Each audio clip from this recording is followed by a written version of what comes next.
The gang have to help with an old switcheroo. But without a body, what can they do? With theatre and beer, will they make it out clear? And what of the king when they're through? Find out on Hacky Sack Heroes.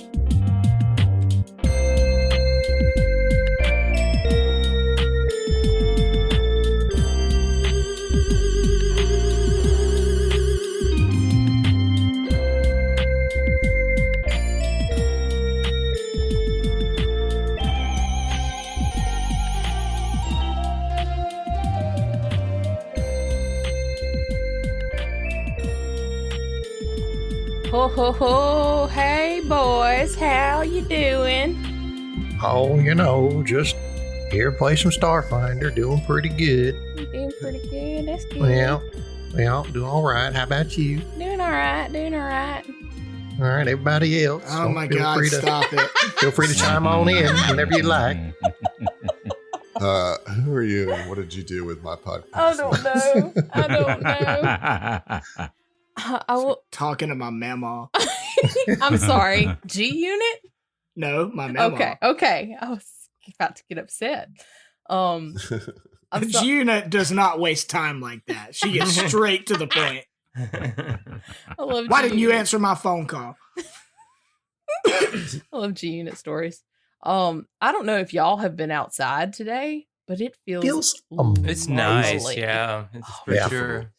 Beautiful. I actually went for a run. I was actually going to text John after we were done recording and see if he wanted to go get a beer outside somewhere because it's so nice. Oh, no way I can. I'm dog sitting, so. But you're not here, so you're gonna just be in your little closet under the stairs. Yeah. Harry Potter style. For the listeners, it's the only place where I can actually have good sound quality. So it's my sound stage. All right, this little closet. For the listeners, hold on, I've got to set the scene. John is house sitting / dog sitting, and it's straight up from our view, from our webcam situation. He looks like Harry Potter. He's just in this small room, and.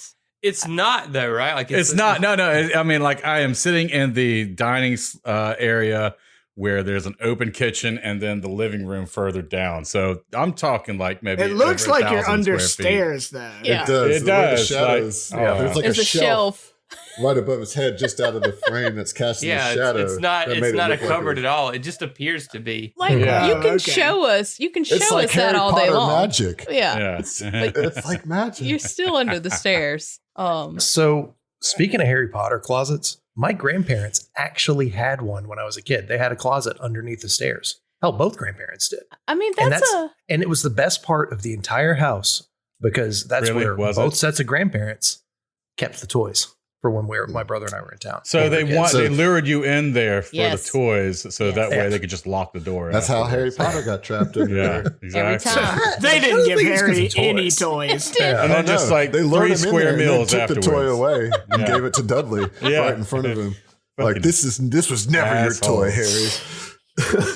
Fucking pricks. Spoiler alert. That's in the first page. Spoiler for the first page of a 30-year-old book series or whatever it is. 30. She's not 30, it's 20, right? It's probably 20-something. Yeah, 20-ish. Hurts now, my soul. to Emily's point about how nice it is, I actually wouldn't know. I've been dealing with an ankle injury, or I say injury. I didn't do anything to it. I think I just overworked. It was on it too much between my 2 jobs, but I've been out. I've been just dealing with ankle. I'm just an ankle. You just have weak legs, boy. That's the thing, man. Look, get the ankle, fuck out of here. bone spur, and breaking your leg and everything. Dude, I never broke my leg. What are you talking about? This is from way back, years back. You had a cast for 5 months, half a year. I never broke my leg. I tore my Achilles tendon. Oh, okay. But it's that same foot. Okay. And that's, it may be related to that, but I worked last Saturday and then Sunday it started hurting me. And I've been out of work all week and I went to the doctor and they didn't know what it was. And I went to the physical therapist at the school I work at and did some ice treatments and stuff. And, she didn't know what it was. So I went to an orthopedist yesterday, and they took an x-ray and they didn't know what it was. So I've got to get an MRI sometime in the next week and a half to look at the tendons and stuff in my foot, because like it's super swollen and like bruised looking. And like I fortunately already had a boot, like a medical boot. So I've been using my boot, and I just borrowed from a family friend one of those little roller chairs that you can put your leg up on to not be able to have to stand on it. But yeah, so I've been dealing with that for a week, and like a week today. I haven't been able to go to work like at all. So I'm hoping I don't have to have surgery on it. Like, I'm hoping not either, man. It's the like inner, like under your ankle bone on the inside. It's been all swollen up. And I can't like put any pressure on it. And now I've been walking around in the boot when I had to walk, and the outside of my heel, like to the right of my Achilles tendon, has started to swell now. So like, it's just all messed up. Like man. That's why I'm worried I'm gonna have to have surgery. Have you told it to stop? Have you like just had a talk with your ankle? Just constantly. Okay. Well, all right. That's all I got. You know. But were you firm when you told it that? Only Just on my left stop foot. it. That really sucks, dude. I sincerely hope that you do not have to have surgery. That will suck. Well, at this point, it's something I've had to deal. To John's point, I've had to deal with issues with this same like foot ankle area like 3 times now. So as much as I hope I don't have surgery, the other part of me is like, well, if I do, let's go ahead and do it. Yeah. Like whatever I got to do to fix this thing, like let's get it knocked out. We could just cut it off along peg leg, man. Adric's no one finger, no one has made that joke more than me. I've literally said that all week. Like at this point, I would almost cut it off and just then I get to be a pirate. Then I get to be a pirate. To Adam's point, though, like y'all are about to get into some what's that called? Digit removal, tomfoolery. Sure, yeah, tomfoolery, as it were. Surgical tomfoolery. Surgical, even. You mean amputation? That's the word. Thank you. That's the word. Surgical tomfoolery. That's like our new pivot show. Yeah. Y'all, I really need somebody to just go through all the episodes and make a list of all of like the potential pivots that we have come up with. Like, we've got content planned for the rest of our lives. For the rest of our natural born lives. I think one year for April Fools, we should like just drop an episode pick a pivot. of a pivoted podcast, like the gardening one, or just about the weather. I kind of did that this year, dude. I kind of did that this year with the Sonic RPG. I dropped the first episode of the Sonic RPG for April. Oh yeah. Well, we didn't actually record that though. Unless I wasn't there. Okay. I was like, it's like, did you guys do that? Because like, I was not involved. Wait a minute. Here's the thing, Heath. It all happened so fast. The problem with being faster than light is you can only live in the darkness. Oh my god. It's one of my favorite memes. Stop. I think that's a great opportunity for us to pivot right on into the episode. There we go. Woof. So last time you guys decided to go with Adric and Matthias's standing plan to do a body swap to get Adric off this planet. And then from there, you can kind of decide how you want to assist in any further means. But to do that, you've got to get that body. And we got to collect some rings along the way. And all as is tradition. So we're going to take you guys over to the hospital, or the healer's hall, as they referred to it. So as you guys kind of enter this long, sort of slender building, it is chock full of Yeah. I'm sure there's burping everywhere. You know? That's part of the sapping sickness. Just people sapping burping sickness everywhere. is just indigestion. Was that you just describing the smell for us? That's an incredible commitment to the story, Emily. It's great foley. I feel like I'm there as all these people with zapping sickness are just my thought expelling their gas. Yeah. My I was like, I'll put enough space between this and after it. I can cut this out easily. No, it's staying in. no. It's Turns staying out the in. treatment is just Pepto-Bismol. Just Pepto-Bismol. That's the medicine we brought. It's just Tussin and Pepto. Just drums of Pepto-Bismol. Yeah. Here, drink some ginger ale and stop complaining. So you guys are soft. Just crunch on some Tums, man. Come on. Christ. Get with it. Can't even burp. Lord mercy. All right. So you guys make it to this hall, and it is one thing that you do notice is it's open. There aren't really any that you see. There are doors, but they are wide open. It doesn't look like they've been closed for some time. There are 2 sets of these large arch style doors on the front end, and then 2 more kind of sets on the back, but those do seem to be closed. And it is full of greenery, like cactus, all kinds of different plants. It's kind of like a hothouse in here. It is warmer than it is outside, but it's not uncomfortable somehow.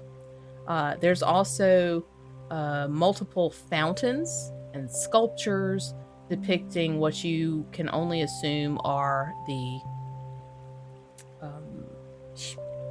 humanized, I can't think of a better word for that, versions of the tri-soul deities sort of watching over the sick patients. You do know... Do what? Anthropomorphized? Anthropomorphized, I think. Personified. Personified. There you Thank go. you. We got there. It takes a crew, and I'm always glad that I've got you. Who's got the frontal lobe now, John? Me. Still Voice me. is Still me. dripping Still in me. frontal lobe. So My look, frontal lobe's so swollen, it's not even funny. So smooth. you guys all have gross wrinkly brains. Mine's just smooth and beautiful. No, so I've been thinking about coming here. Like, we have to get a body out of here. Sure, we have an invisibility spell, but we got to not be noticed. But like transporting a dead body onto this platform thing that we have to cover. So we had I've mentioned. got fog cloud. Let's maybe hold your horses for a second. We'll use that if we need to. Weldy, don't like that in here. Yeah, it's just a blunt. This is a hospital. Well, yeah, duh. So I was gonna say that an idea I had. We had talked about the doc going and talking to the healers or whatever, because he can at least maybe relate to them better than anybody else.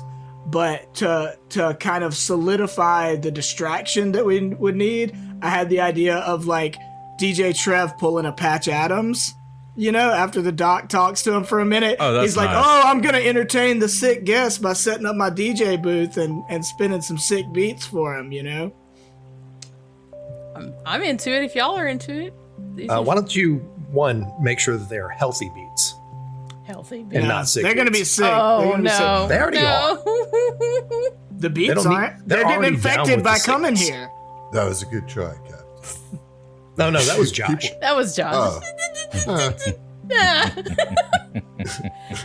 Oh my god. And I wish you wouldn't make down with the sickness jokes. Oh, Jesus Christ. So, around the edges of this building are hallways, and in the center is sort of sunken down. There are still walls that lead up all the way, like separating the hallways, but they do go down, and you can almost, as you step through the doors, you can feel a little bit of cooler air coming from the sunken portion of the room. So you kind of get the sense that they lowered it to make it a little bit cooler for the invalid housed within.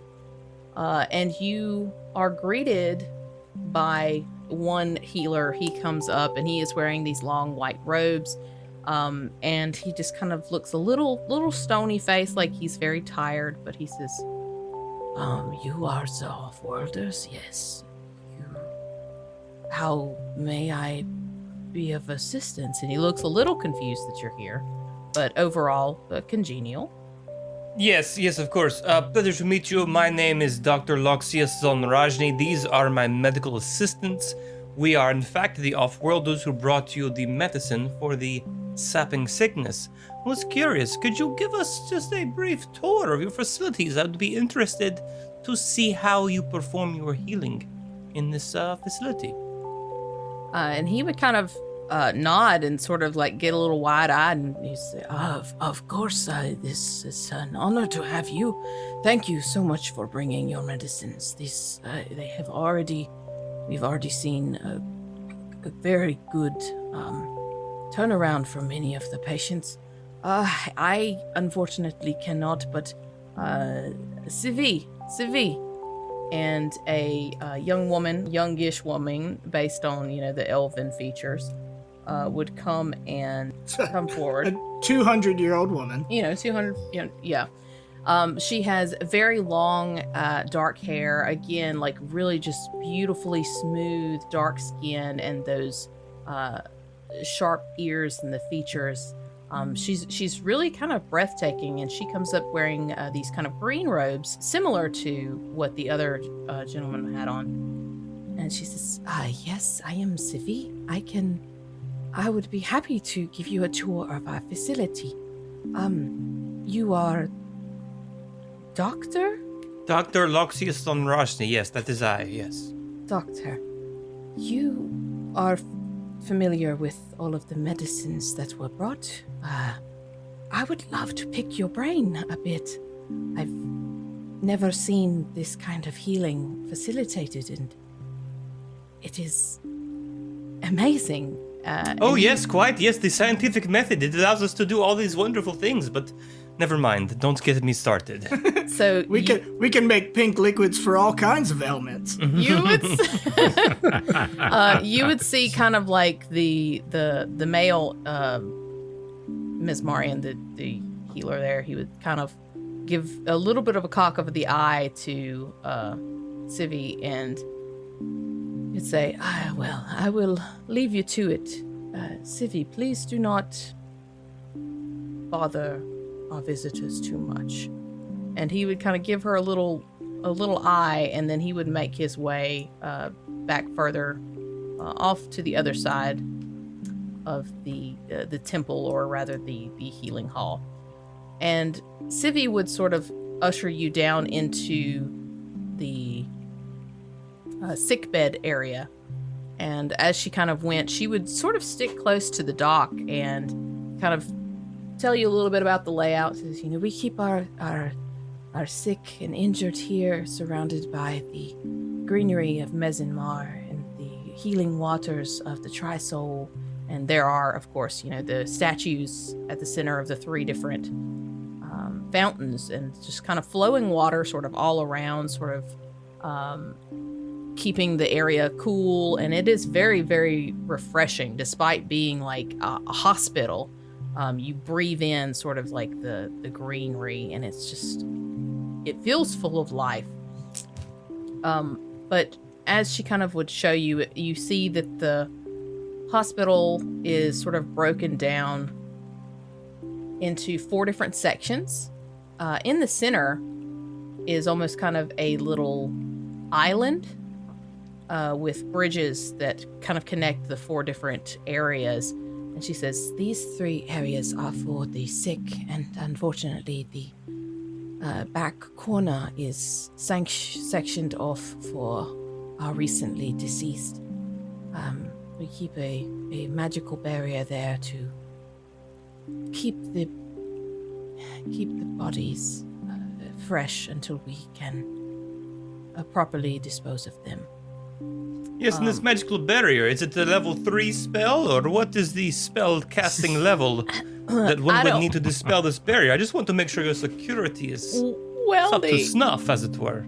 Weldy, if you want, you can give me a mysticism check. Okay. Oh, that's an STF on the die there. Oh, nice. For a 31 on that mysticism. Very, very nice. Almost like without even seeing it, you just sort of feel the magic coming off of it. This is more or less a barrier of gentle repose. Just to keep the... So you can like walk through it. Yes, exactly. Yeah. It's just anything in this room will be maintained as far as corpses go.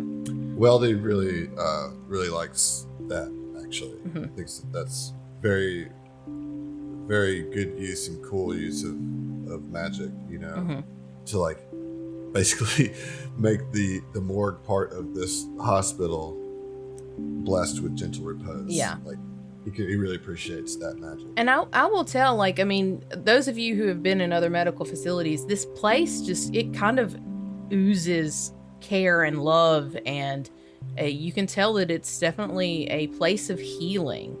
And Civi is talking to you, Doc, and you can see some of the patients lying there, and maybe you've seen sapping sickness before.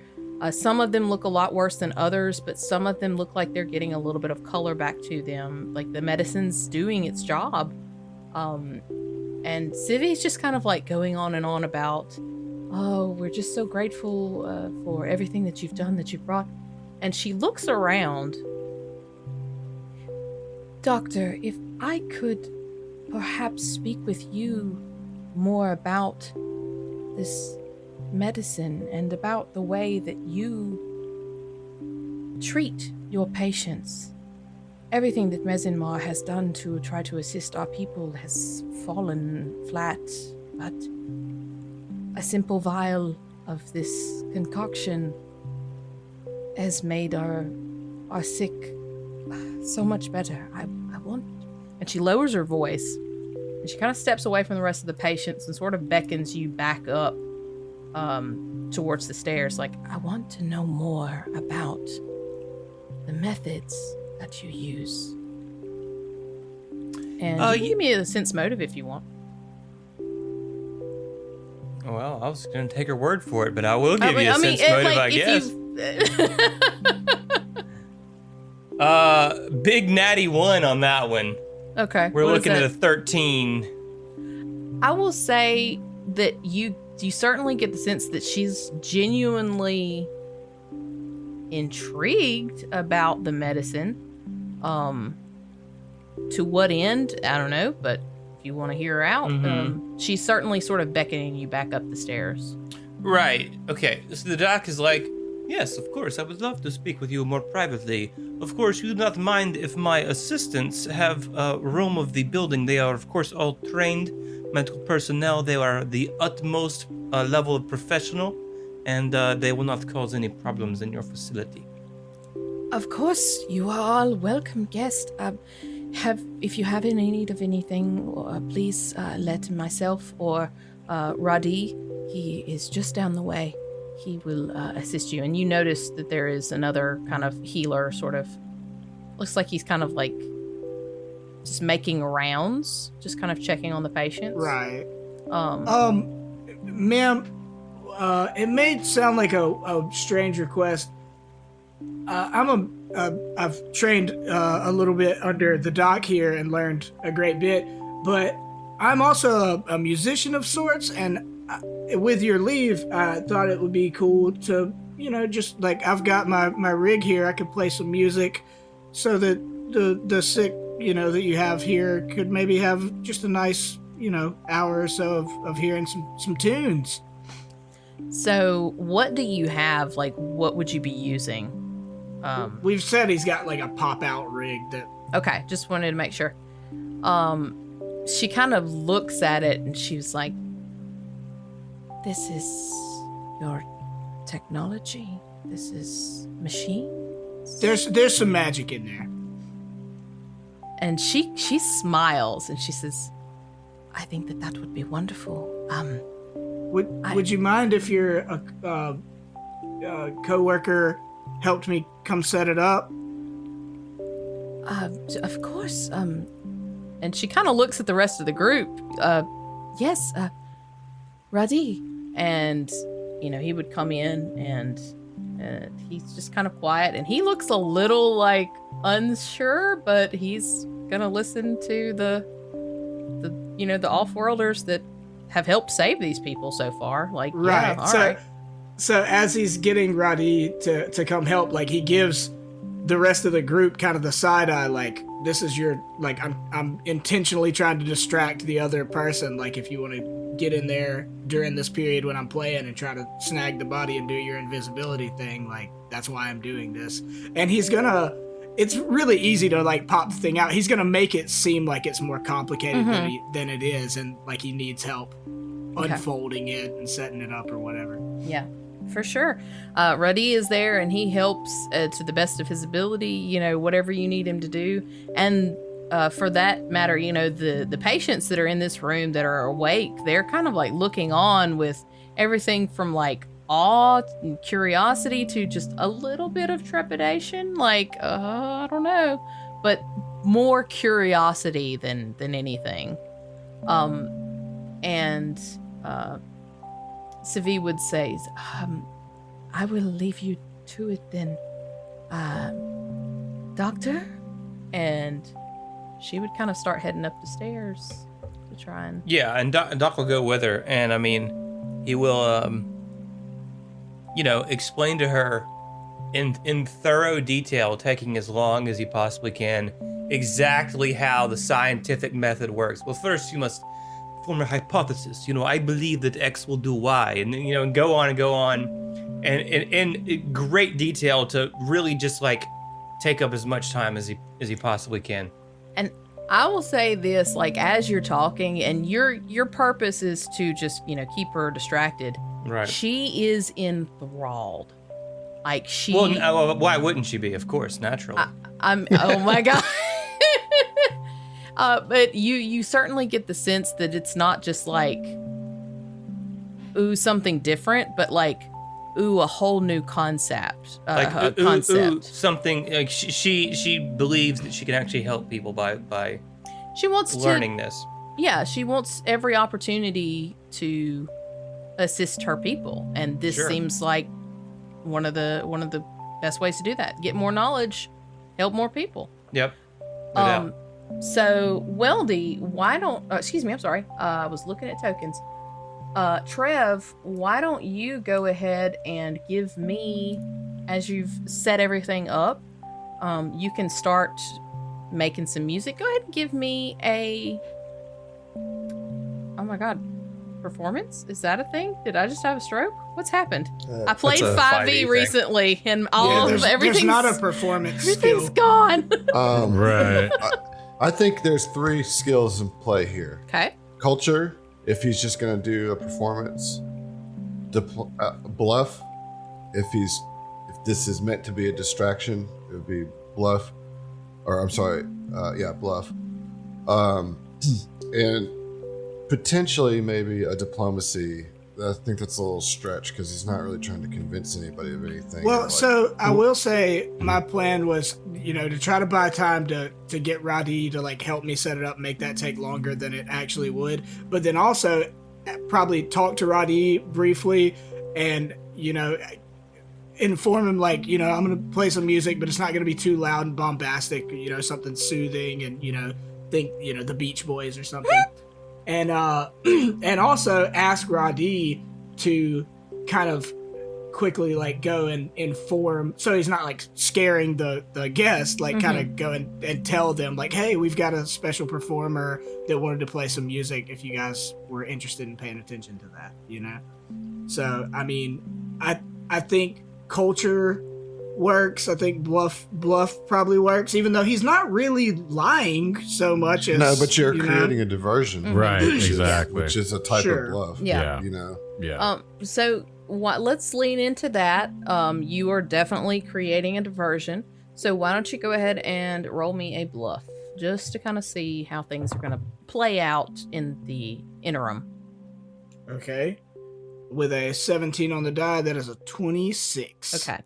Everybody here is kind of just enamored with everything you're doing. They've never seen any of this that you're pulling out. And then like some of the sort of test sounds that you're making are just like, even people who are sort of groggy are sitting up in bed and they look like, what? And Radi is just like, whatever I can do to help you.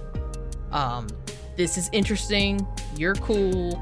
You seem to be like bringing interest and kind of excitement to the patients. He's about it. So what whatever you want to and do. I also think just from the day that we spent, like, went and had a nice meal at the place and got to roam around and check out some of the culture, and I would assume maybe he got to hear some music, you know, like if there were any performers or whatever. So any tidbits of, like, you know, culturally what kind of musical sounds he heard in that experience, he would be trying to, like, incorporate a little bit as well as he could. Yeah. You know, and have it seem, you know, respectful. Absolutely. And, you know, Roddy would give you some, and you get set up, and Roddy is like, I'll go kind of inform the rest of the patients.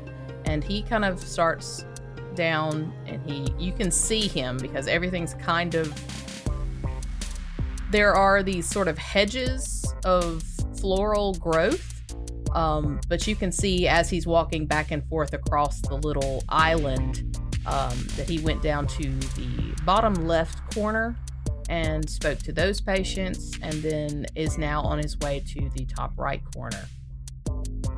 Right. So, and again, I think Trev tried to make it as obvious as he could with his eyes to his party, like, be looking for your opportunity. Because my idea was, I think he's set up, like, in the middle, like on the platform in the middle. Okay. You know? Yeah. Go ahead and place yourself where you would be.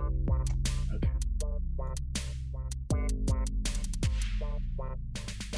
Gotcha. So who's actually doing the swap?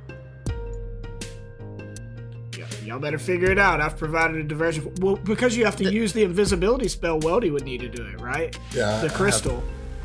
True. I have to be there to use the gems. The doctor's keeping one distracted. Trevor is keeping kind of like the rest of everybody else distracted, and that certainly is the case with that bluff, that high. So the three of you essentially, I mean, Roddy is kind of just as entranced as the patients. You do know that. I think what Fritz is going to do. Sorry to interrupt you. I think what Fritz is going to do in an attempt to further this distraction is to start dancing to the music. That's not what I was thinking, though. I love it. I was thinking like y'all kind of like make the rounds because you've been given free reign, and like those of you who are free, kind of like, you know, walk by some of the patients and like, hey, how you doing? Like, we're glad, you know, we were able to bring the medicine. Hopefully you guys will be getting to feel better or whatever. But you certainly, I love the idea. Like, maybe y'all chit chat a little bit, but let them focus on the performance after that and get to grooving, my guy. Well, and the way I'm seeing it is to have, you know, he's got an auditory distraction and they're kind of looking to see what he's doing, but then also have a visual to where he's a point of focus where everybody's looking, so that they can do the old snatcheroo when he's away from that area. Yeah, go right ahead. I love it. Why don't you also give me a bluff, because this is a distraction. Okay, and because I want this to work, how do our inspiration cards work in here again? It's +2. +2? Okay, so I'm going to go ahead and use one of those. And you said it was a bluff? Mm-hmm. All right, so that is a 13 plus 2, so it's 15 plus 11, so 26. Okay, yes, absolutely. I mean, you guys, to be distracting doesn't take a whole lot. You've already got a plus to it because you are off-worlders. But a sort of writhing cat folk undulating to these... I'm thinking it's more like graceful, not Nope, he's caterwauling. Twerking. Don't play my character for me, Emily. In my head canon. Okay, you can think what you want about Fritz. But yes, no, they're absolutely very much whatever it is you're doing, they are just zoomed in on it. So very, very cool there. Very good. You guys are moving the suspicion DC, BT dubs. You, for the next things that you have, there's essentially a detection DC. And you have just made things a lot easier for yourselves. But yeah, as he's dancing, at one point Fritz locks eyes with Weldy and doesn't, he can't telepathically say anything, but like, all right, dude.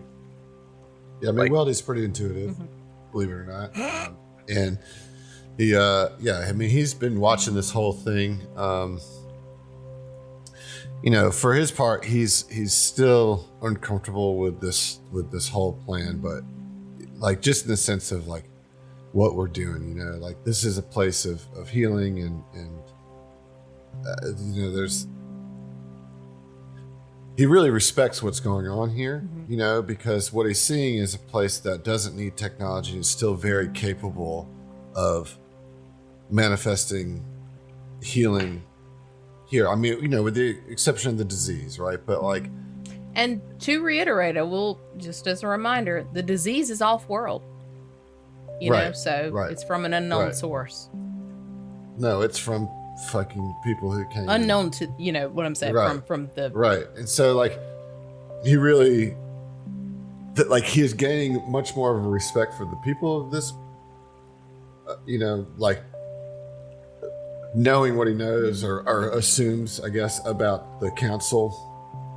He's seeing the people for the people, and the more respect that he gains for that, the bigger pit in his stomach is developing of having to like steal a body from their hospital. Like this isn't just a body, this is somebody's family, this is somebody's corpse, that we're just doing this because for what, like he's having a minor existential crisis as he slips behind DJ Trev, I guess with the doctor in tow this week. Or I don't know who's going. The doc is not going with you. Yeah, I'm sorry. I'll help you like get the body onto the hover disk and shit. All right. Well, let's do it. You said we don't face any resistance. Correct. You guys enter through the little barrier, and you feel just a little bit of like a cool sort of trickle, almost like stepping through fog. But nothing happens. There is no one in here except for a few bodies that are lying on these beds, and they do just look like they're sleeping for the most part, due to the general repose. There are a couple of different individuals in here. You do see one though that looks vaguely similar to Adric and to the king. I will say, Adric does have similar features to the glamour of the king that you saw, so you would assume that you probably don't want to grab like a female.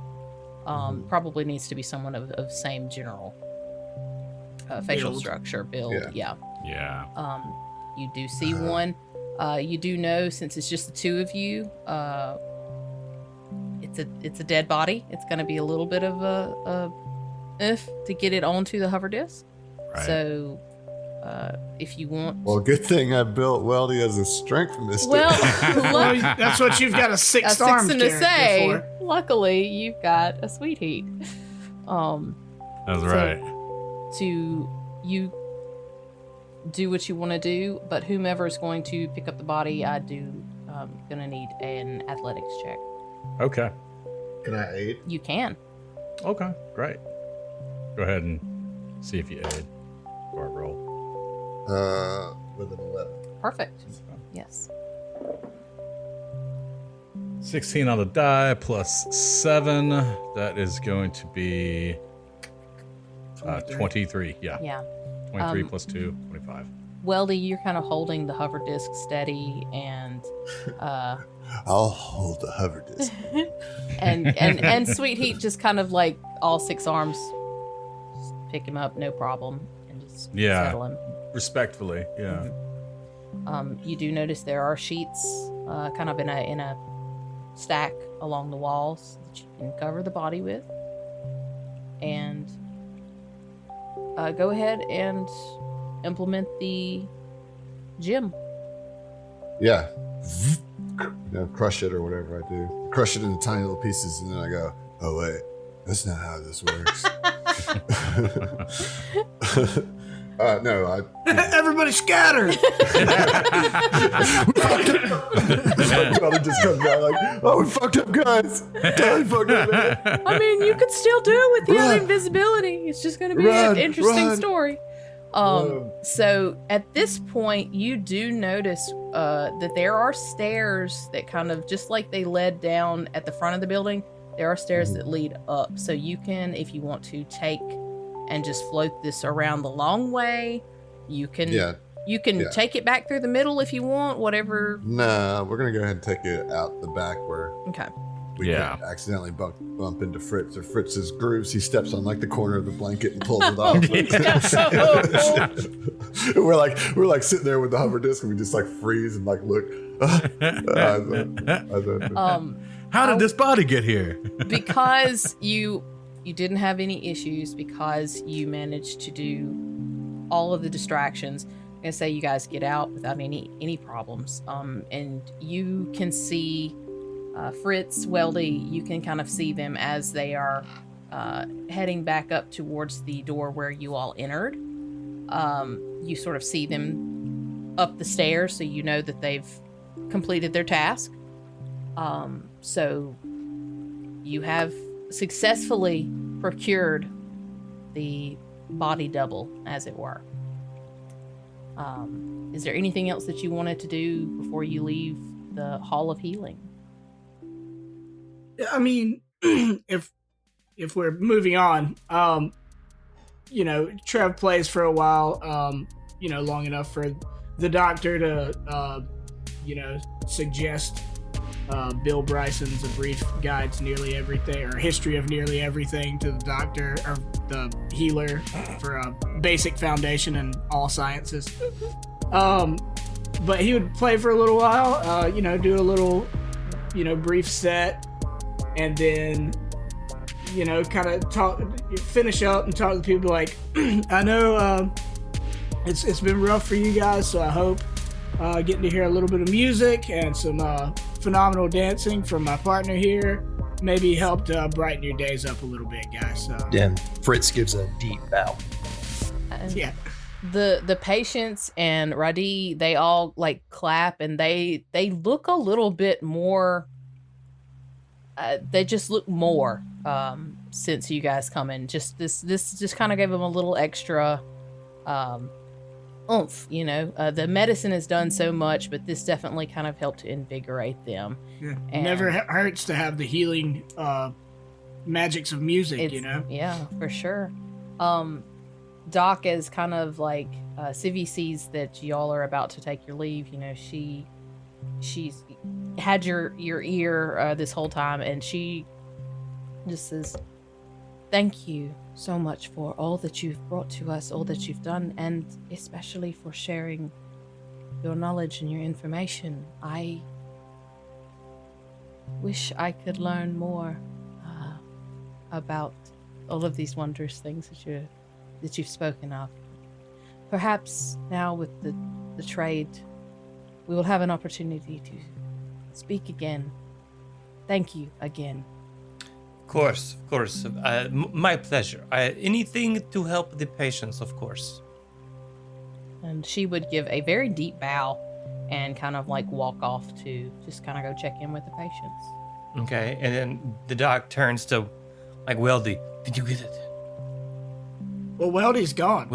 He's out the door. Yep. Yeah. So we like, were at the door. I was gonna say, as they're about to break their conversation off, or as they do break their conversation off, Trev would kind of walk up to the doc and be like, "Hey, man, it's nice to be able to help these people out, but he checks his little watch and is like, we got to get going. Our two buddies had to run back to the palace and grab a couple of things out of the room, so we got to meet up with them." Yes, very good. Let us depart then. And then he gives like an exaggerated wink to Trevor. All right. Well, you guys make it back because you did not raise any alarms or any suspicions or anything during your process there. You make it back to the theater with no problem. Matharis, sees you come in, sees you all kind of like not gathered in a certain area, and assumes that that's where the hover disc is. And he would kind of like lead you back to the backstage area. And once you deposited the body and the hover disc, he would say, "All right, this this is done, and now all we got to do is the hard part. I hope you all get some rest this evening. I'll be bright and early tomorrow. We have the special showing for the council and for yourselves tomorrow at 10. And that's when we'll put everything into motion. Any other questions before we move forward? None for me. Okay. You guys would head back to the Citadel and you would have your evening's rest. All right. So you guys make it back. You've made it back to the Citadel. Was there anything else that you wanted to do before?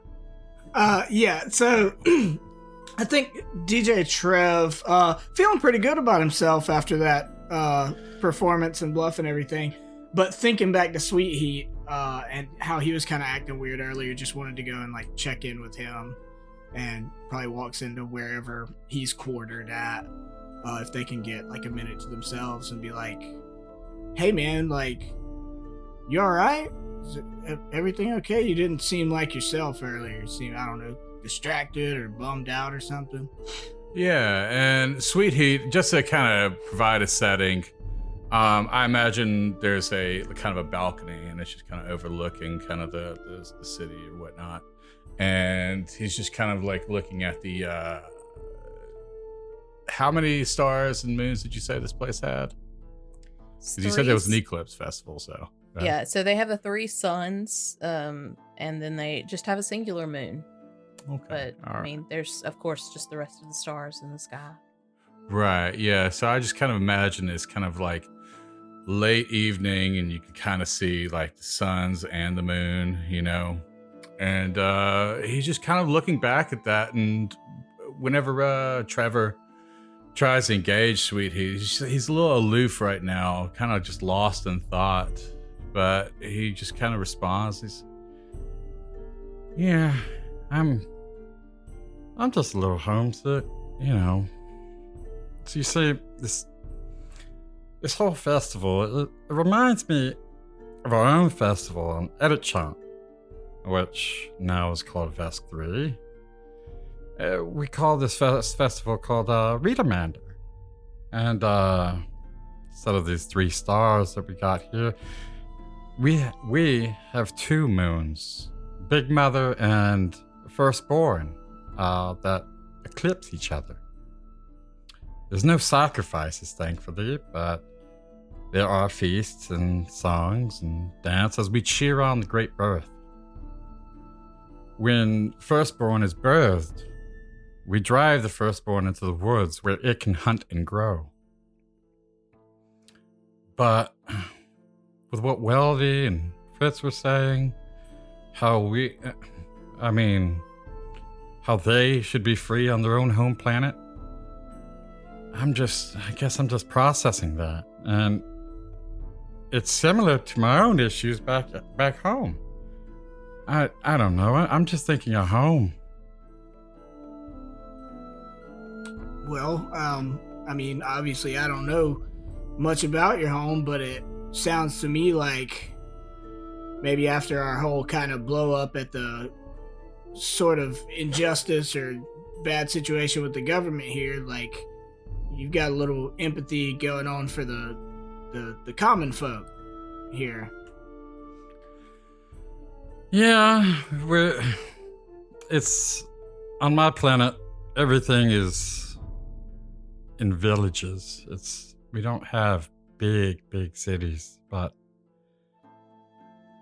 now that the Vesk are there, it's just kind of, well, I mean, they drove me out of my own home, and other Skittermanders, they just wanted to help, and I didn't understand that, and they didn't even want to be new friends. So I stopped helping the Vesk, and so I decided to go ahead to the capital, and well, when I got there, they asked for me to provide credits for transfer. I don't know if you know this, but villages don't really use credits on Skittermander World. On Edit Chomp. I like Skittermander World. And when I told them I didn't have any credits, they said tough luck. And I told them they suck. And they didn't like that, but Gavin happened to be in the nearby area, and he paid for my ticket. But I don't know. I don't even know. I've been so away from my planet for so long.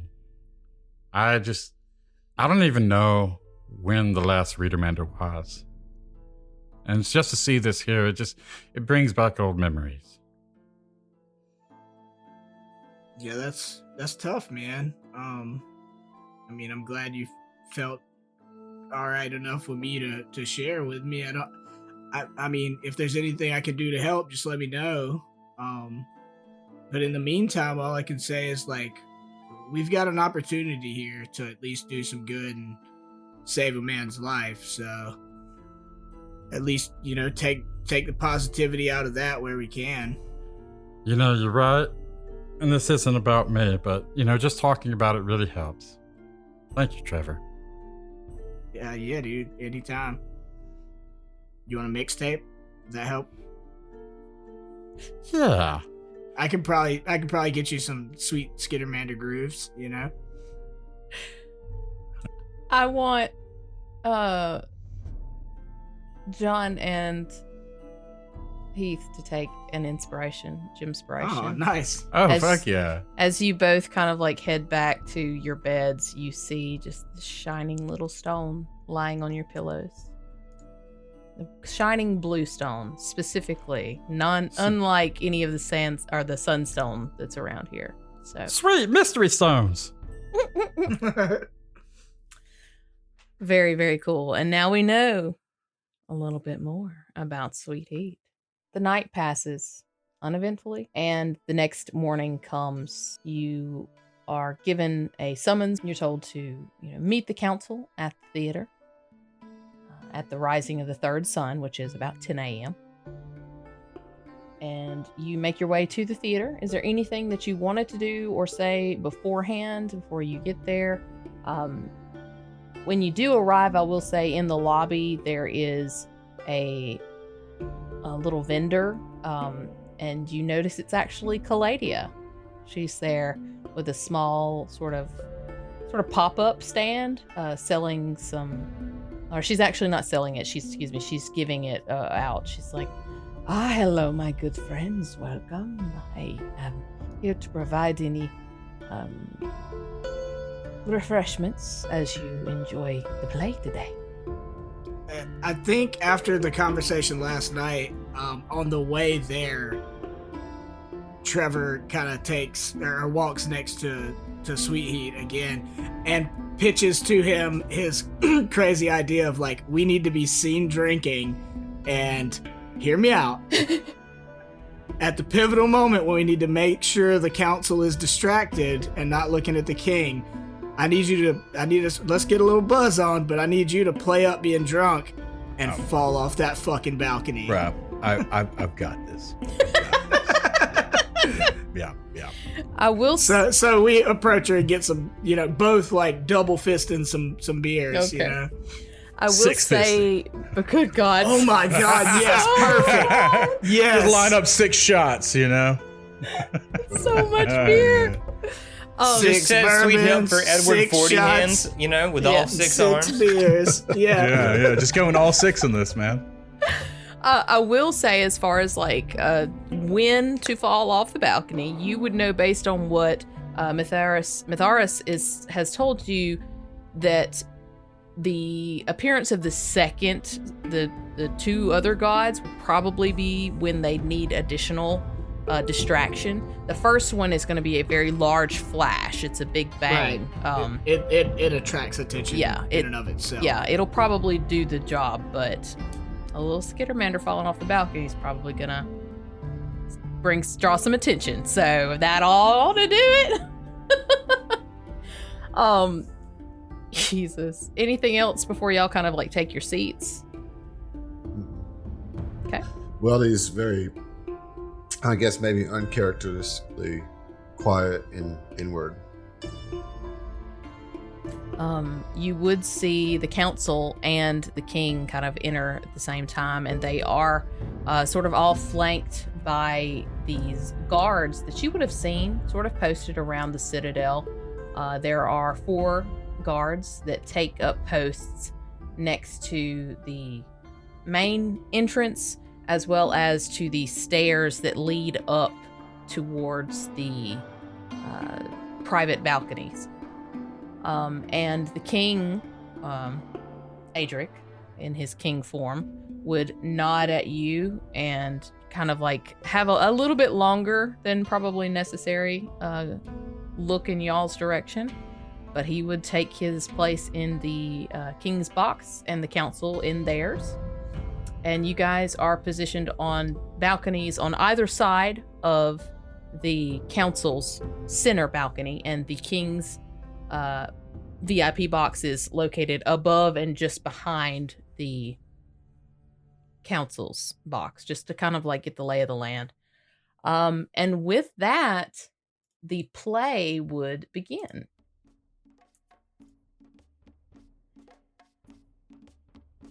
You see, it's about 15 minutes. You see Matharis comes out and he gives a eloquent, beautiful speech about how the Mesenmarian people are brought together under the light and the warmth of the Tri-Soul, and how this play is to honor those deities and to honor the Mesenmarian people. And you would see depictions of sort of almost caricatured versions of the Mesenmarian people that you've seen sort of on the steps. You see vendors, you see all of these things kind of depicting day-to-day life on the planet and in this city in particular. And you see 3 individuals that are to be depicted as the council come out on stage. Then you see another 4th, a tall, beautiful, you can tell that this individual is probably on some kind of like stilts. They're almost too large for life. That's to be depicted as the king. The play kind of continues on, sort of making a grandiose show of the day-to-day happenings in the city. And Matharis comes back out once more and says, we owe all of our prosperity on our beautiful world, in our beautiful city, to, of course, the blessings of Tri-Soul. And he would bow and back off of the stage, and as he does so, you see kind of like little wisps of light sort of appear across the stage. And then in the center of the stage, you would see a bright, sort of momentarily blinding light flashing in the center. And there, as the sort of smoke clears, you see this beautiful golden entity, roughly 8 feet tall. You can tell, I mean, you guys who don't even, Weldy, if you want, you could, detect magic, but it doesn't take even a magical ability to see that this is obviously some kind of powerful glamour. But it's just this golden humanoid person that has a large spherical golden, almost sort of shawl, but it seems to be made of stone, hovering just behind it. And it just glows with this beautiful light. So everybody roll. Okay, go ahead. Sorry, roll a perception.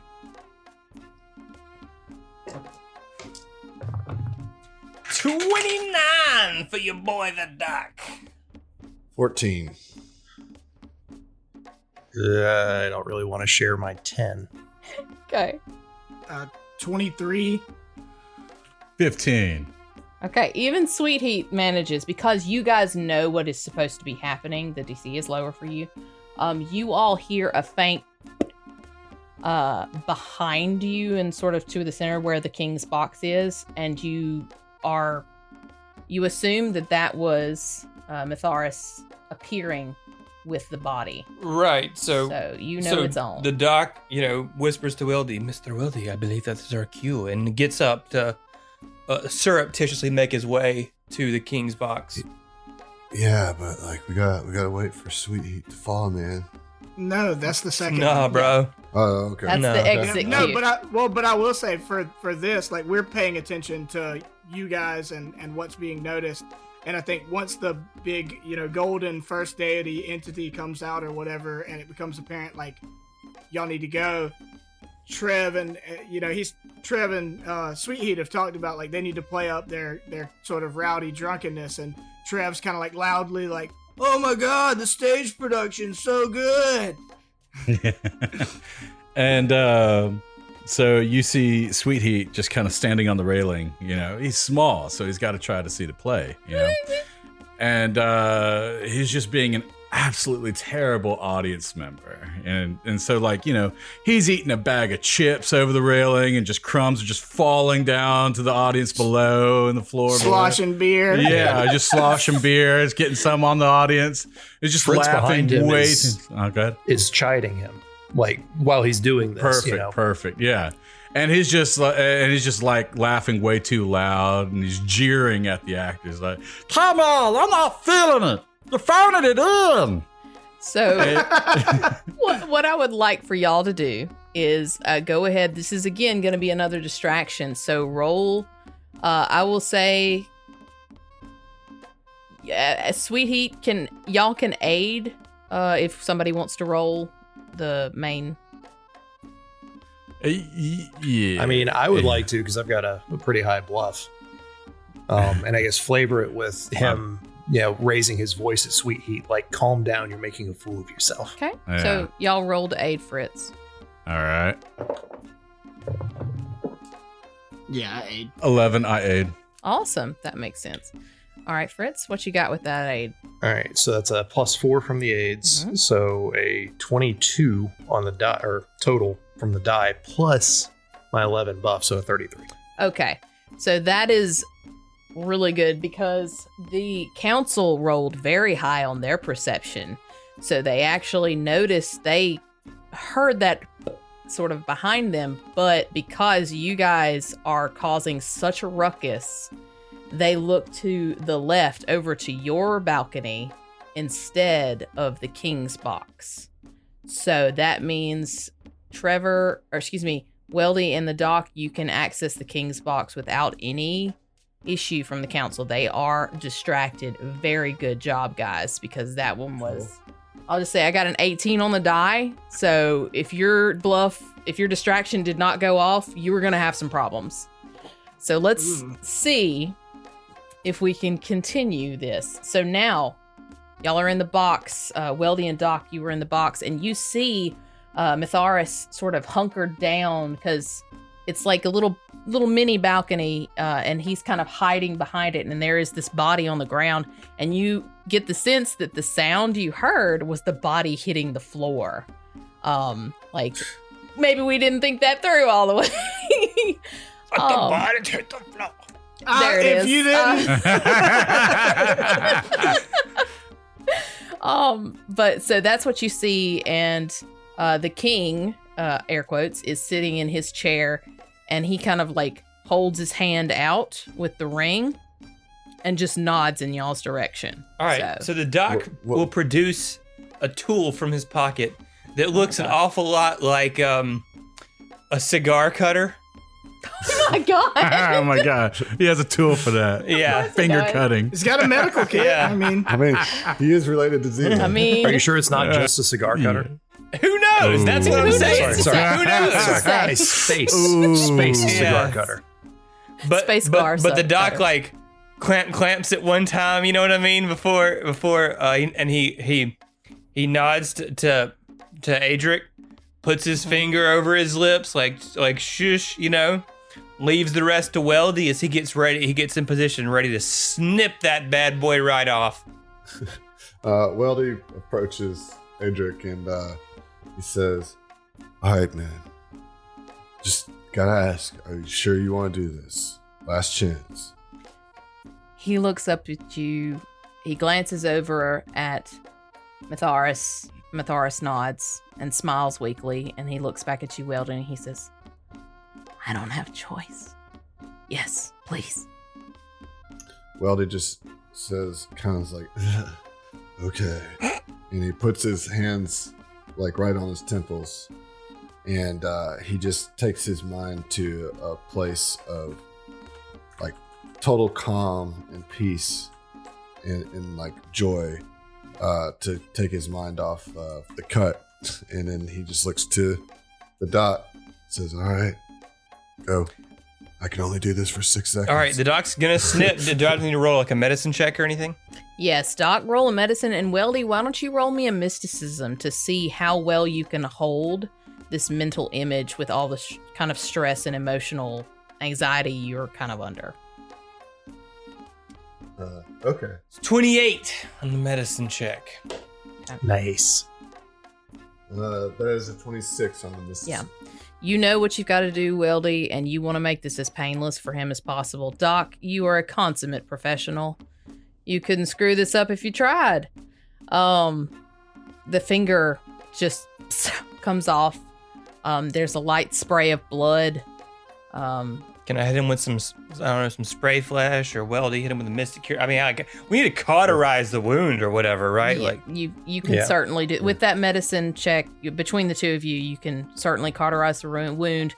But the thing that you notice the most is kind of as soon as that finger is severed, the ring almost loses a little bit of glow, like it had like this sort of extra luster to it.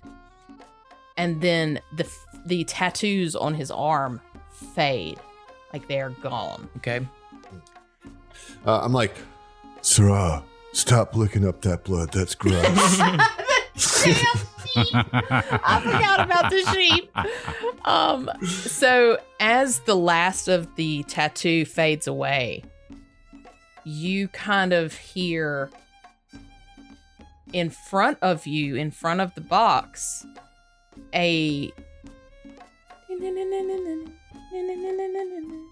like a very gentle sort of melodic chiming sound.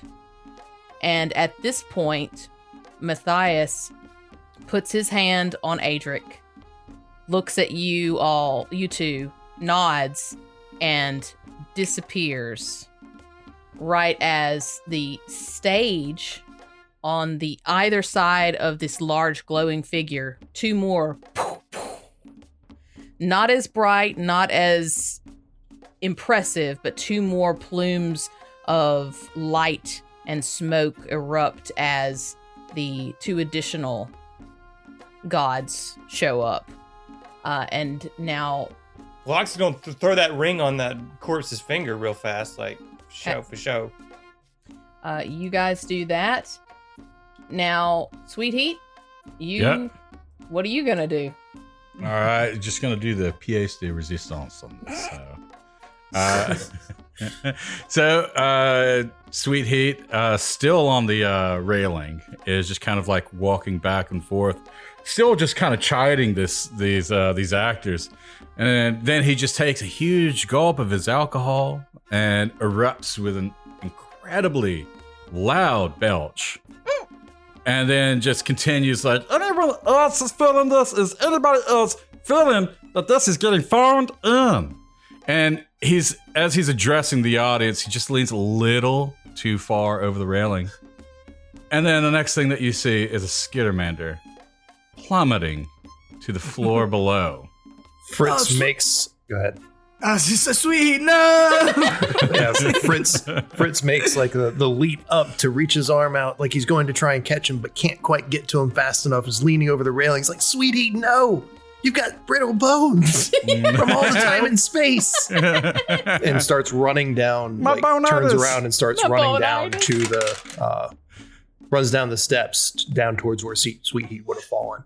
and like clomping his boots the whole way down. Just, I think when we like heard them shout out, "Sweet Heat," no, that's like I would think Doc and Weldy would just kind of slip out of that curtain and get like right behind, like act like we're coming from our seats. Okay. To run. Okay.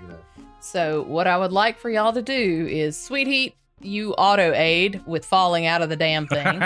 Okay. But for the rest of you, I guess, Captain, if you want to roll again, I'm gonna say you get auto aid from both Sweet Heat and Trevor. I don't quite auto aid. I can natural one fail. Okay, go ahead and give me that. I was thinking you had. I also do have inspirations, so that's a consider. And you don't, do you, Fritz? No. Do you want to switch it? Do you want him to roll and you aid? No. Okay. No. All right. Okay. I mean, as long as I don't roll a natural one, I aid. Yeah, I'm good. Okay. All right, Fritz. Yeah. So I rolled a 19 for a dirty 30 plus the 8. Okay. Nice. So a 34? Yes. Very, very good. I kind of rolled garbage, but because the chiming that you hear was, and Adric told you, that's how they know if something's been amiss. Like, there is an alarm built in to this ring. If it is undone from its person, the council is aware. So that little chiming that you heard when the last of the tattoos was removed was the council like being notified that the body is no longer attached to the ring. So they began to stand up to move when Sweet Heat fell off the edge there. So you managed to keep their attention long enough for Weldy and Doc to get out of there. Sweet Heat, you are going to take 6 falling damage as you fall onto the chairs 10 feet below. And you crush somebody to their death. Nobody else is down there. It's just y'all in here. Oh, really? Yeah, this is a private viewing. This is the actual. Oh, okay. The actual play will be occur. That makes Sweet Heat's behavior so much more awful. I mean, booze, I guess. But never get a man drunk. But yeah, you guys, the council is kind of like leaned over the edge, and they're looking towards Sweet Heat, and then they're looking at the rest of you, and they sort of turn, and I guess Weldy and Doc, as y'all are walking by to kind of see to them, they kind of look you up and down, but you've done nothing to arouse their suspicions necessarily. They haven't been tuned into anything. And the speaker would say, "Pardon us, we must attend to the king." And they make their way to the king's box. And you guys kind of like, we're sort of doing this in pseudo initiative here. You make your way sort of down the stairs as they make their way to the king's box, and you hear like gasp from the speaker. And a few moments later, like, do you guys do anything? Do you stick around? I think we need to get the fuck out of here, right? Like, we don't want to arouse suspicion, though. Right, if we just bounce when they find a dead king, it's on us. Right, exactly. Sapping sickness took this king. I think we pretend like we're all focused on Sweet Heat. Yeah. We just like... Yeah, honestly, like, try to, like, if there's any security or guards or around, whatever, like, hey, somebody help out my buddy. He just fell off the damn balcony. He can be dead. Sweet Heat wretches on the floor. Yeah. I mean, you do. There's a guard, 2 guards actually would come in to kind of assist, to aid with you. The play sort of stops, like, everything sort of comes to a standstill. Sweet Heat's crying. He's got like 4 hands over his face. I'm sorry, I really did. Yeah, exactly. I didn't mean to do it. This gravity, man. So a few moments pass, and you see the council. They kind of come down, and they would sort of say to you, Or well, rather, the speaker specifically. Is your friend all right? Is he well? We can, of course, perform healing if necessary. Yes, I need healing. I got bonitis. Yeah, and if you've got any magics for like alcohol poisoning, I think he just like, imbibed a little bit too much in his excitement for the performance. And so you would see that the seer would kind of wave her hand, and Sweet Heat, you feel so much better. Even though y'all didn't get quote drunk, you feel refreshed. Like you feel you're healed, your damage is gone, and any inebriation that you have is gone. I hope you are well now. Please, I believe we've had enough entertainment for the day. If you would be so kind as to excuse us, a matter has occurred that the council must see to. Yes, of course, Speaker. Pardon us. And they would leave. They don't mention anything about the king. They don't bring anything up to y'all. They just leave. Good. All right, well, I guess we should go too. Looks around the rest of the crew and is like, come on, Sweet Heat, on your feet. Let's go. Yeah, so he just gets on his feet and he's just like, his tail's wagging. And he says, did I do good? You did great, man. No, Sweet Heat, you did terribly. You fell off the balcony and made a damned fool of yourself. Now, come on. Yeah, I think it's time for us to leave. Thank you guys all for your hospitality. There's nothing to see here. We're out of here now. The guards are just kind of Sorry, folks. Sorry. You weren't really phoning it Sorry. in. So as you guys kind of head out, you could kind of make your way around the corner, and you do see Mitharis and a hooded figure standing near the side of the theater exterior wall. And you'd say, "You did it! I thought for a minute there, surely you were gonna get caught. Did they say anything to you? Did they give any hint that they were aware?" Not a whisper. Okay, that's good. And he looks at the figure that you can kind of now see as you get closer is Adric in his form. And he kind of looks up at you from underneath the hood and he says, "If you're good to leave, I'm certainly good to leave." And he looks down at the stump where his ring finger was, and he says, "I'm glad that the finger was all that we had to sacrifice. But let's get out of here while we still can." Well, that and Sweet Heat's dignity. He never had that to begin with. Thank you very much. Whoa.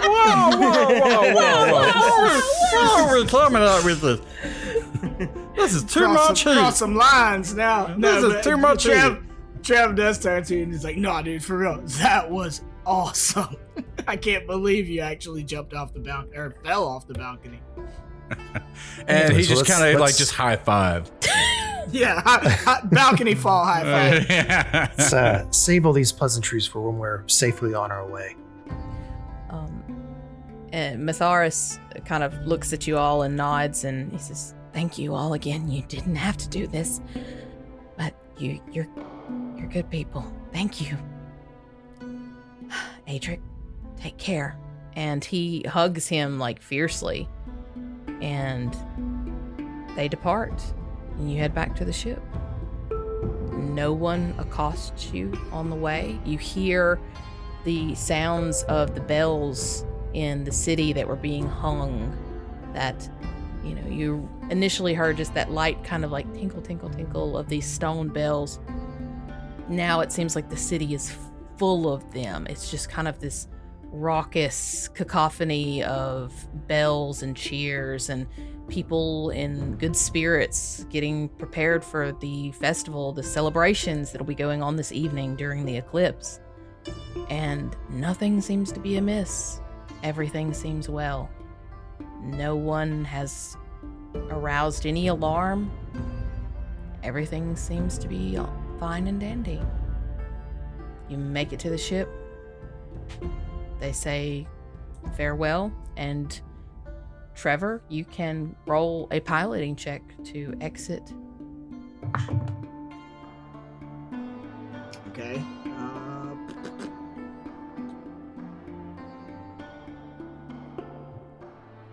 31. Jesus Christ.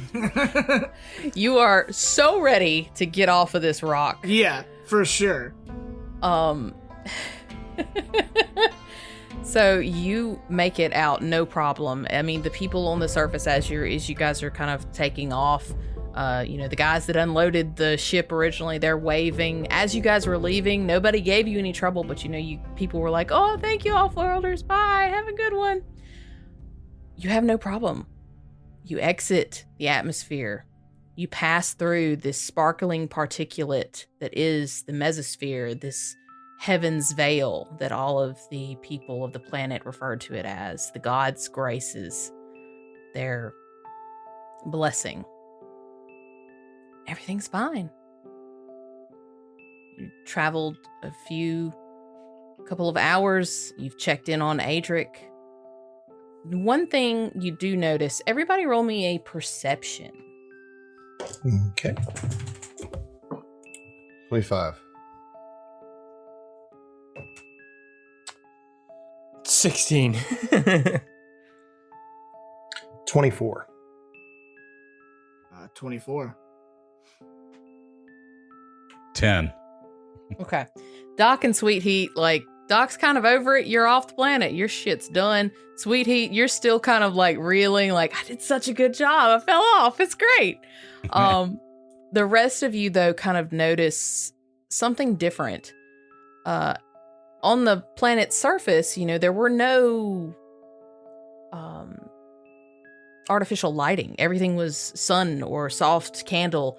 But in the technologically inclined lighting of the ship, you noticed as soon as he kind of came on board, Adric had this almost sort of glow to him. His skin seemed to have almost the bits of particulate just sort of embedded into him that you didn't notice on the planet's surface, but under the technological light you can see.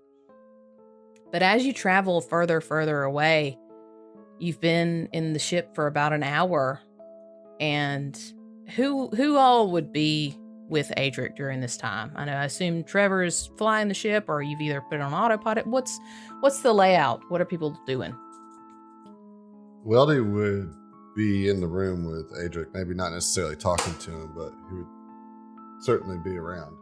Yeah, I think Fritz would probably be taking care of him as their guest. Mm-hmm. Anything I can get you, thirsty, hungry, cold, warm, anything I can do, trying to be hospitable. Mm-hmm. Sweet Heat, I think, would just be, he would be doing his chief made actions just around the ship, but he would just eventually just kind of wander in at that moment.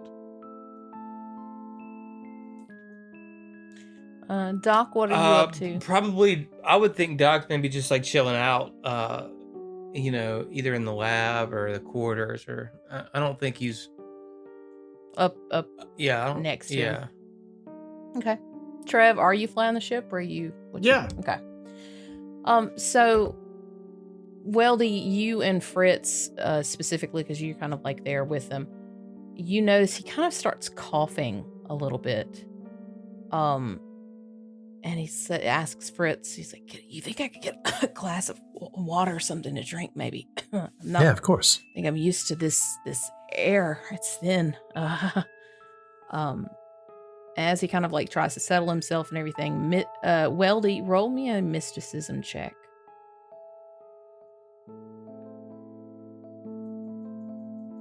25. Okay. You noticed the glow before, and you notice now, like, as he's coughing, that particulate that you saw on his skin seems to have lessened. And as he's coughing, it seems to be coming out. And he has a coughing fit. He hits his knees. It's hard for him to breathe until finally he retches. And there is a pool of what looks to be plasma, but it sparkles and glitters, almost like liquefied sunstone. And you feel all of the magic that you sort of sensed from him before, Weldy, is now in that liquid. Like he's just expelled his magical essence. Okay. Are you okay? I don't know. I've never seen this before. Comms, Doc, please get in here. He's Adric's looking pretty rough. He just vomited his magic. Well, the doc will head that way, but I think this is a little outside of his wheelhouse. Doesn't matter. You're the only medical professional we have. Just bring some Pepto-Bismol just in case. Cure all. Yeah. As you say that, Weldy, it looks like he's just puked up his magic. He would kind of like, his brows kind of like crease a little bit, and he shakes his head and he holds out his hand.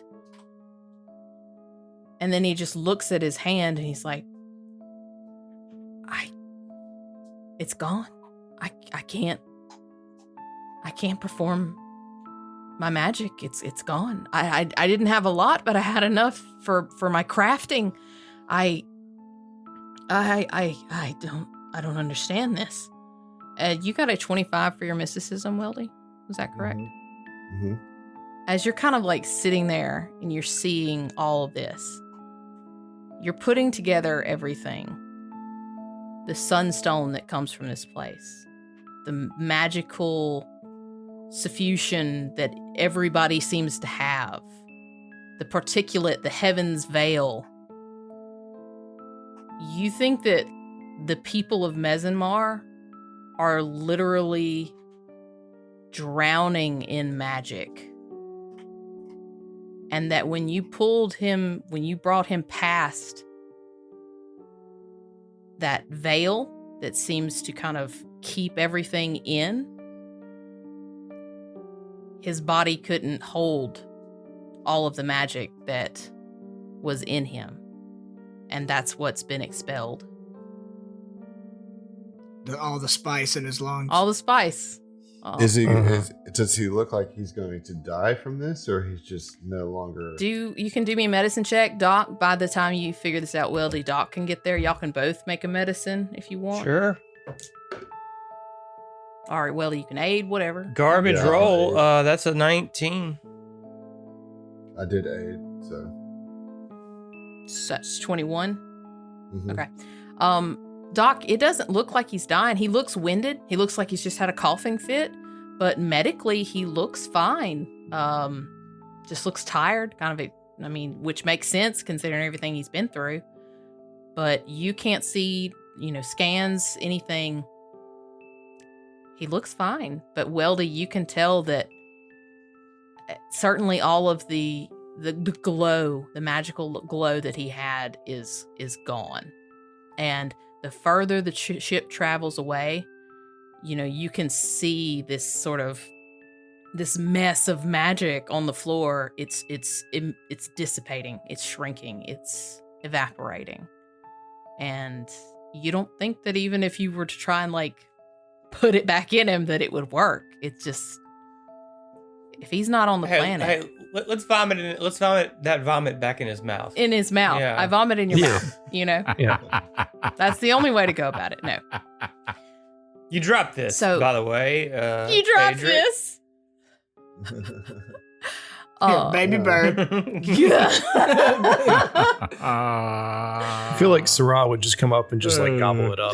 Speaking of which, Oh, damn it. no, speaking of which, I know I was joking, but Fritz looks at Weldy. If he's like this, how's your sheep thing? How is Sarah? Did Sarah vomit sun dust as well? She looks a little like shaky legs, but that's probably because she's on a spaceship. Yeah. But Yeah. she hasn't, that you can tell, she has not been sick. I will say that kind of as you're comparing them, you never saw the same sort of like magical aura coming from the sheep, any of the sheep really. She seems fine. Well, I just kind of like put my hand on Adric's shoulder and I say, man, I know you're probably not feeling the greatest right now. Well, I think you're gonna need somebody with a little bit more skills than us, but it looks like you're at least physically gonna be okay. I wish I had like better words to say to you. I don't know what to say to somebody who just threw up their magic. So I just will say, I'm glad that you're here, and maybe you should just like lay down for a while and relax. You want some hot cocoa? I don't quite know what that is, but if it's... Oh, it's delicious, man. I'd be happy to try it. Yeah, if you wouldn't mind. Yeah, I'll make you some. So, as you kind of come back, he's sitting there, and he looks up and he says, I'm not gonna say that doesn't take a toll, that I can't use magic, but...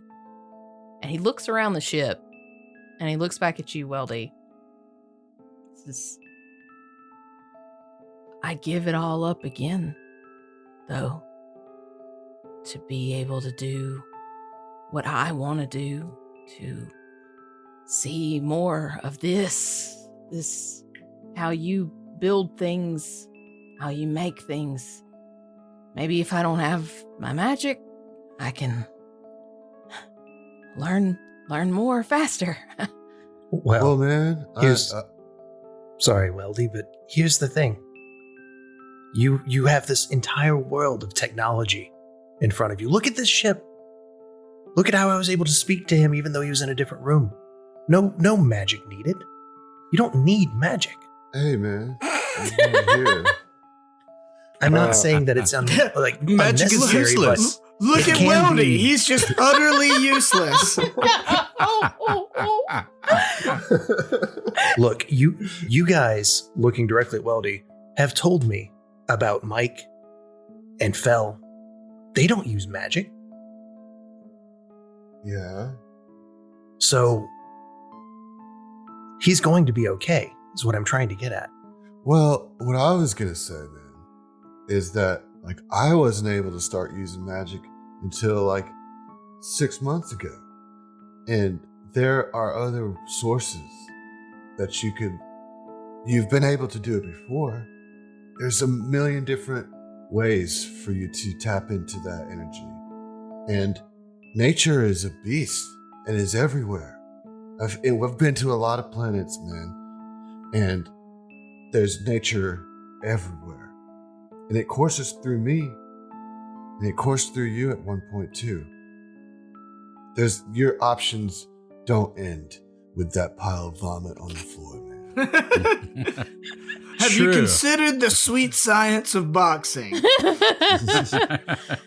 He takes in kind of all what you're saying. And Weldy, like when you mentioned that you just started using magic recently, like his eyes shoot up, like eyebrows to hairline nearly. He says, yes, you're right.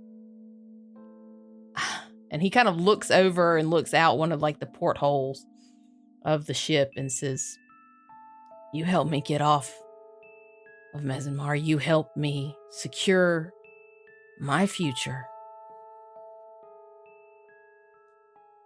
Possibilities are limitless. Thank you. And that's where we're going to end it. Awesome. Puking up all his magical ability. Picking up that That's something sunlight. else. Yeah. Dang, girl.